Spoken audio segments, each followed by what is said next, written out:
Hurricanes going on the road to Kyle Field to play the Texas A&M Aggies. Number 13, number 24. I'm not sure if game day is going to be there, but this will be a battle of two really good programs, really good teams with young head coaches on the rise. A&M coming off a tough upset loss to App State. Miami is 2-0, beating teams like Bethune-Cookman and USM, which is Southern Miss. You look at this game at Kyle Field, Mario Cristobal, a first-year head coach for the Miami Hurricanes, taking over Manny Diaz, and Jimbo Fisher entering year 4, if I'm not mistaken. Miami leads this series overall 2-1 with wins back in 2007 and 2008. When you look at it, again, 53.6, you could round up to 54. Counted a 54-46 in favor of Miami. The spread is 6 in favor of the Aggies. When I look at this game, some key things that are going to be big is the Miami defense. A&M struggled on the offensive line in their first couple games, one of which they won and one which they lost to App State. One of the things I noticed in that game, Haynes King is the quarterback, which isn't the issue, but you got to be able to protect the quarterback. I think Miami needs to use the offensive line struggles of A&M to their advantage if they want a chance to play defense and win this football game. You look at some guys they have, linebacker Corey Flagg. They got Gilbert Frierson on the defensive end, defensive back chart, I should say. Wayman Sneed, Caleb Johnson, Leonard Taylor, Akeem Messidor, Antonio Moultrie, to name a few guys that you could see step up for this Hurricane defense. And this is going to be a big game and a big test for Mario Cristobal here in year one. Like I said, Miami needs to use the A&M offensive line struggles to their advantage, get Haynes King in the run game, stop both of those in their tracks. A&M has a pretty good running back in Devin Akane, who already has 108 rushing yards. They got to play good secondary and guard guys like Aniyah Smith. It was just a bad Saturday this past weekend for the Texas A&M Aggies losing to Appalachian State. The question here's the thing.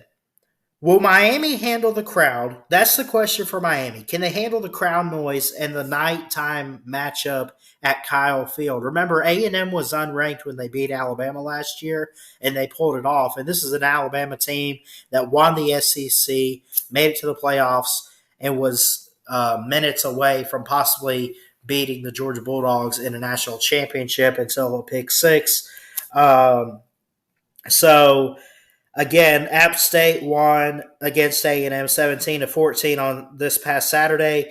The A&M offense has to come together. They got to find rhythm. They got to find chemistry. And they got to find ways to move the ball downfield, convert third downs, and get in scoring position in this game because Miami has been known historically for good defenses. Mario Cristobal has been a great recruiter everywhere he's been, and especially back in Oregon. You remember getting Kayvon Thibodeau, who's now in the NFL. Someone remind me where he's at. He's like with the Lions or whoever. He's good. He's really good at getting the defensive players, and not only that, putting them on the field. I would watch Corey Flagg. I would watch Wayman Steed and Caleb Johnson. Could be huge for this defense on Saturday. And when you look at A&M, they got some good defense too. Antonio Johnson has 17 total tackles already. They got a couple guys with sacks like Chris Russell. Antonio Johnson, as I mentioned, he leads the team with one sack. A couple guys with half a sack here or there. Ed Garion Cooper is a linebacker. So I think when you look at this game and you look at this matchup here, look, Texas A&M can easily stop the run game. And I say easily, not to be a jerk or anything. Not like, I mean, obviously these guys put in a lot of work and a lot of effort, but I mean, they're not even holding guys to 100 yards rushing within their past two games. But Sam Houston and App State, not Miami, not the Hurricanes, not Power Five. This is going to be probably the first true test. I know A&M just lost a game, but they got to bounce back. They got to shake it off, and they got to prove that they still belong in college football. They still belong as one of the top teams. They still belong to be ranked. They still belong. They still belong. And they still got to go out and prove that every single Saturday. And I think they want to prove that last weekend, this past weekend with App State, not that it was a fluke or an accident or anything like that, but they want to prove that they are bigger than that, they're better than that, and they can win against big-time football teams. This is a 13 Miami on 24 Texas A&M.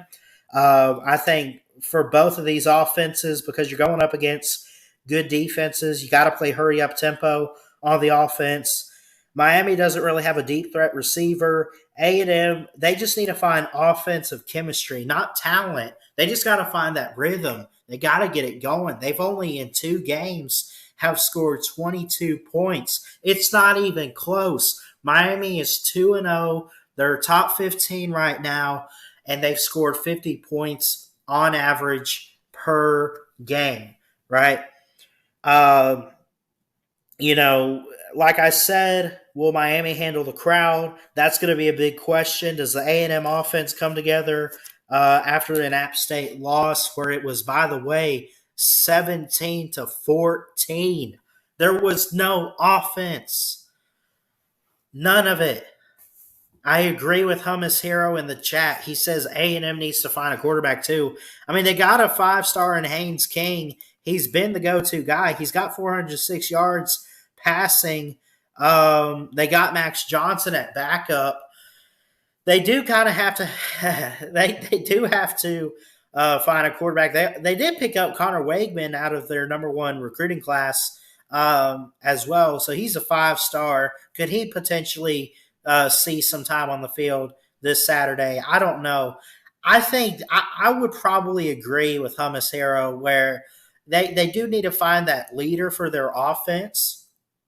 And they need to get the offensive line together. So get the offensive line together, get that taken care of, find an offensive leader because the talent is around the quarterback.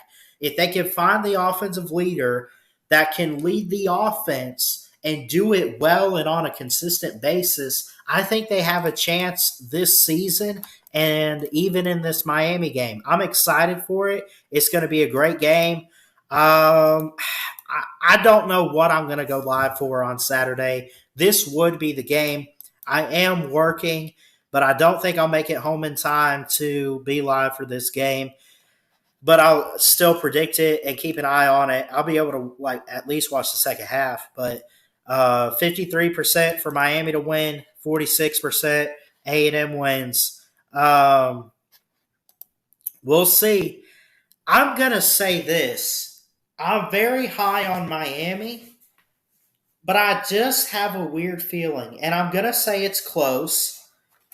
I don't know what it is, but I'm going to go with my gut here and say that Texas A&M is mad about the App State loss, and I think they're on a mission to prove that they are better than that.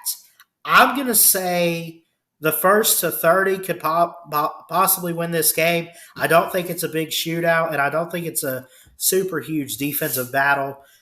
I know Miami's favored and got a 53% chance to win, but we'll see. It's a touchdown spread. It's actually in favor of the A&M Aggies. The over-under is 48.5. I'm going to say no, they don't cover it, but I do think they win. Give me the Aggies, but I'm going to say not by 6, actually by 4, and I think that they end up either putting together a game-winning drive or maybe their defense is stout and can stand up to Tyler Van Dyke and the Miami offense. Give me 34-30 in favor of the Aggies in a home win this Saturday.